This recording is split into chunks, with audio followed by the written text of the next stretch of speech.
আচ্ছা, প্রেমিকা কি শুধুই শান্ত, বুঝদার, সহ্যশীল, লক্ষ্মী মেয়ে হতে হবে?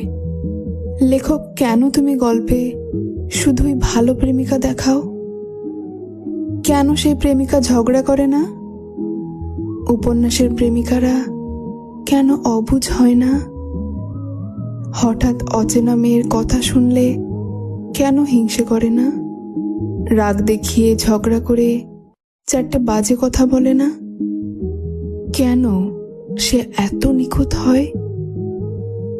আচ্ছা, একটা অবুঝ, দস্যি, রাগী, বদমেজাজি, হিংসুটে মেয়ের বুঝি ভালোবাসা হয় না?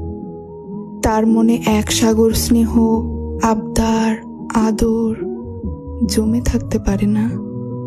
কি জানি, হয়তো সেই অলক্ষী, দস্যি, রাগী, অবুঝ, হিংসুটে মেয়েটা শুধুই প্রাণ ঢেলে ভালোবাসতে পারে, তবু ভালো রাখতে পারে না।